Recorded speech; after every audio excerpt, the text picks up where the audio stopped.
ઓડિયા હા મૂકીએ ને. કેમ તો આપણે કરવાનું હતું હક પણ એ ઓડિયો મૂકી આપણે હક પણ નથી કરતા.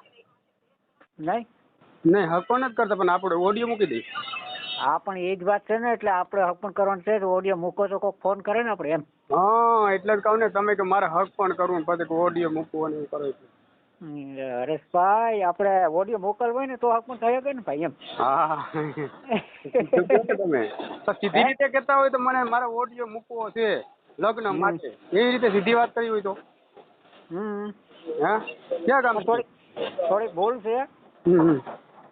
મારું ગામ છે ભાણવર. ભાણવર. જિલ્લો કયો આવે? દેવભૂમિ દ્વારકા. તાલુકો ભાણવર. ભાણવરમાં જ રહ્યો?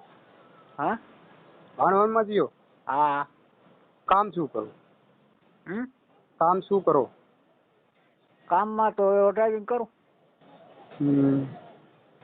શું નામ તમારું? એટલે ડ્રાઇવિંગ કરું ટ્રેક્ટરનું. બરાબર. અને ખેતી છે, જમીન છે. નામ શું છે તમારું? મારું નામ છે જયેશ. જયેશભાઈ આહિર. જયેશભાઈ આહિર. હા. જયેશભાઈ તમારા પપ્પાનું નામ? બાપાનું નામ? બાપાનું નામ કાનાભાઈ. ઓકે. ખેતી છે ઘરની? હા. કેટલી ઉંમર કેટલી છે તમારી? મારી ઉંમર છે 45. કેમ એટલી બધી વધી ગઈ? એટલે વડી થોડી કહેવાય. લે 45 વર્ષ એટલે વધી ના ગઈ કહેવાય? ના રે ના. અરે હું વાત કરો. હે? અરે અડધું વર્ષ તો વયું ગયું. હે? અડધું વર્ષ તો વયું ગયું. અડધું વર્ષ વયું ગયું ને? હા તો પછી હવે પોણું વર્ષ રહ્યું, હવે શું કરવું? હા એ વાત હાચું તો. હે? તો પછી પણ તો એમ કે આપણે તો શું છે કે રોટલા કરવા વાળું હોય એટલે હાલે, બાકી કઈ બીજી જરૂર નથી કઈ કામકાજ કરવાનું, કઈ ખેતીનું કે કઈ કરાવવાનું છે નહીં. પેલા લગ્ન કર્યા હતા? ના રે ના, કઈ થયું જ નથી. કેટલા ભાઈઓ છો? 45 વર્ષથી યાદ આવ્યું. કેટલા ભાઈઓ છો? 2. 2 ભાઈઓ. મોટા નામમાં મોટા જ નાના? હે? તમે મોટા જ નાના? હું જીનકો. તમે વીણકા. કેમ મોટા ભાઈનું થઈ ગયું? હા એનું થઈ ગયું. ભેગા જ રહ્યો છો? આમ ભેગા હું રોટલે નોખા. રોટલે નોખા. અત્યારે કોણ પરિવારમાં ત્યાં? અત્યારે પરિવારમાં ને? પરિવારમાં અત્યારે કોઈ નથી, પણ અમે 2 ભાઈ છીએ. એટલે તમારા મમ્મી પપ્પા ને હશે તો ખરા ને? એમ એ વયા ગયા નથી, ઓફ થઈ ગયા. ઓફ થઈ ગયા. તો જમવા બમવા તો જતા છો ને ઘરે? ના ભાઈ, આઈથી જ બનાવું. શું વાત કરો? તો લે એવું થોડું હોય. હા આઈથી જ બનાવું. તો વાડીએ રહ્યો કે ઘરે? ના ગામમાં રહે. ભાણવરમાં. ભાણવર ગામમાં.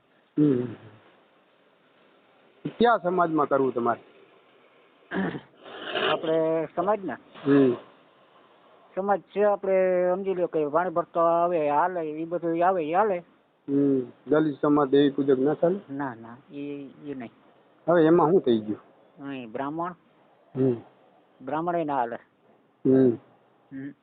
પછી કોઈ સમજી લે કે વરણમાં શું છે કે કોઈ હોય બીજા કોઈ આપણે ભરતા ભાણે તો હાલે, દરજી કુંભાર એવા બધા હાલે એમ. અરે ભાઈ અત્યારે શું છે, સમય જ બદલી ગયો છે. હા એ તો બદલી ગયો છે. સમય બદલી ગયો, આપણું પોતાનું કરવાનું હોય. દુનિયા શું કરે એ નહીં જોવાનું હોય. એમ નહીં, મારી વાત સાંભળો, છતાં એ મેળ ના આવે ને તો હાલે પછી સમજ એમ. અરે કહેવાને એવું છે સાહેબ, આપણું ભલું કેમ થાય છે, આપણું સારું કેમ થાય છે, ઈ જોવાનું હોય. સમાજ કોઈ ઉપરથી બનાવી નથી આવ્યો, કોઈ લખાવી નથી આવ્યું. હું આયર સમાજમાંથી ભગવાને લખી દીધું તું તમને હાથમાં? ના એ પાકું. હે? પાકું. સાચું ખોટું તમે? નહીં સાચી વાત. કે વાથી લખ્યું તું દલિત સમાજની દીકરી આવી છે? ના એ જ વાત કરું તે ભગવાન જે બનાવ્યું છે કર્યું છે. મારી વાત સાંભળો, બનતા ઉઠી મળશે ને જો થાય ને તો સારું, ન કે પછી અને સમજ હાલે એવું કઈ છે નહીં. આપણે કઈ અબરથી ટ્રેકી નથી. એટલા માટે જ કહું તે સાહેબ, અત્યારે શું છે, ગમે પાત્રો આવે ને સારા માટે આવતું હોય, જે ગમે હોય ને સાંડલો કરી લેવાનો. હા ચાલશે ભાઈ. પછી દુનિયા હું વાહેથી વાત કરે ને ઉપર વાળો જોઈ. હા હા. બરાબર, એને જોવાનું, ઉપરવાળાને જોવાનું સાહેબ. હમ, હમ, હમ. સમજ્યા? એ રીતનું રાખવાનું હોય બધું. અત્યારે ઓડિયો બને છે કે પછી ખાલી વાત કરો છો? ચાલુ જ છે અત્યારે. ઓડિયો. હા ચાલુ જ છે. બરાબર. આથી તો ફોટો બોટો કે? હા ફોટો તમારો મોકલી. જમીન કેટલી છે તમારે? જમીન 7 વીઘા જ છે હો. 7 વીઘા જમીન. ટ્રેક્ટર છે? હા. હમ. એટલે આમ તો ભાડા થઈ જતા હોય ને ભાઈ? એવું? ભાડા થઈ જાય ને હરેશભાઈ ખેતીમાં? કેટલીક આવક છે ખેતીમાં? અમારે ખેતીમાં સમજી લો કે વરોને 4 લાખ 5 લાખ નું બહુ થાય ભાઈ. શું વાત કરો? તો હારા મારું. અને ટ્રેક્ટર નું ભાડું આવતું છે? હા ટ્રેક્ટર નું ભાડું આવે ને. એ ભાડું આવે છે. એટલે એ કઈ વાંધો નથી. નામી જ છે. કોઈ પણ મારી વાત સાંભળો, કોઈ પણ ની દીકરી આવશે ને ભાઈ હરેશભાઈ, તો એ દુઃખી નહીં થાય, સુખી થાય. અને સુખી થાય એટલે એ તમને આશીર્વાદ દે કે ભલે ઓડિયો મૂકો એમ. આપણ એટલા માટે જ કહું છું ભાઈ. મારે એને કદાચ આવે ને તો એને આપણે બેઠા ધંધો કરી દેવાનો છે. બેઠા એટલે દુકાન કેવું કઈ કરવાનું બકાલાનું, સમજી ગયા તમે? એ કરી દઈ ચાલે. પછી બ્યુટી પાર્લર નું કોઈ આવડતું હોય તો એ કરી દઈ ચાલે. હા એ તો બરાબર છે. એટલે હું એ જ કહું છું કે ભાઈ કોઈ પણ સમાજની દીકરી હોય અને પહેલેથી સારું થતું હોય અને હા પાડી દેતા હોય તો આપણે સમાજનું ના જોવાનું હોય. 5 દી કે શું છે અત્યારે સમાજ કેવો ખબર છે? અત્યારે તમે સમજો નથી તે પટેલ અને દલિત સમાજનો દીકરો ને કોઈ બીજા સમાજની ઉષાવરની દીકરી હવે લગ્ન થઈ ગયા, સમાધાન થઈ જાય, ખબર ના પડે, આવક જાવક ચાલુ થઈ જઈશ. બોલો. મેં જોયું છે હકીકત, એવું નહીં. એટલા માટે કહું છું અત્યારે કોઈ સમાજનું કોઈ રાખતા જ નથી અત્યારે. અત્યારે શું છે તમારું થાય ને 5 દી પેડે તમે થોડુંક ઊંચું માથું લઈને હાલો ને એટલે તમારો હગો ભાઈ હોય ને ના બોલાવતો ને પાસે આવીને બોલા ભાઈ ચા પીવાય છે. હા સાચી વાત છે. મારું કહેવાનું એવું છે, સમજ્યા? કોઈ સમાજનું અત્યારે જોતું જ નથી ભાઈ. હા ના પાકું. આપણે જો મારી વાત સાંભળો, કોઈ દીકરી આવશે તો એને આપણે બેક બેલેન્સ કરી દે. હું આપણી શક્તિ એવી ભક્તિ, બરાબર છે? એમ નથી કહેતો કે 5 લાખ મૂકી 10 લાખ મૂકી, એ નહીં. બરાબર. પણ મારું બેલેન્સ હોય ને એને હારે બેલેન્સ હોય. ભલે કહેવાને એવું તો બેલેન્સ હોય આપણી પાસે, પણ આપણા કંટ્રોલમાં રાખવાનું. હા આપણે એવું ડાયરેક્ટ આપણે વિશ્વાસ નહીં કરવાનો.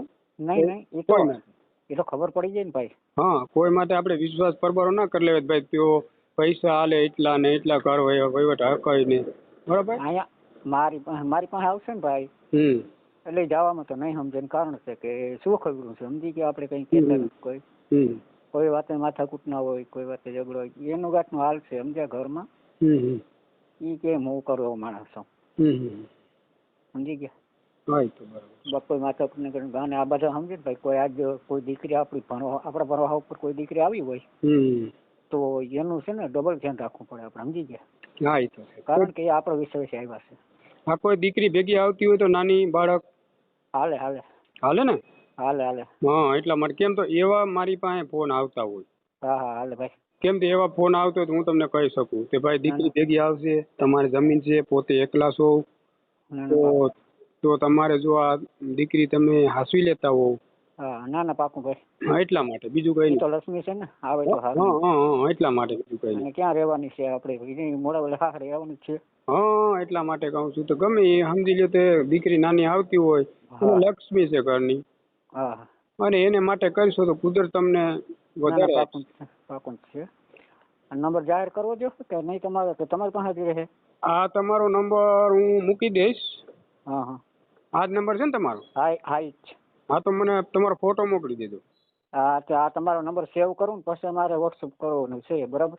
ઓકે સારું, હાલો 5-10 મિનિટમાં મોકલી દો એટલે મને યાદ રહી ગયો. હા ના પાકું. અને આ ઓડિયો આપણે યુટ્યુબમાં આવે કે ફેસબુકમાં કે પછી? યુટ્યુબમાં જ આવશે ડાયરેક્ટ. વાયરલ સવારમાં વાયરલ થઈ જશે. બરાબર. હા તો એ છે ને જો અત્યારે વાયરલ કરવો હોય તો અત્યારે જલ્દી મોકલી દેજો. 10 વાગે હું વાયરલ કરવાનો છું. હાલો હમણાં નંબર તમારો સેવ કરી અને હમણાં મોકલું, બરાબર? એ સારું, હાલો. જય માતાજી. જય માતા.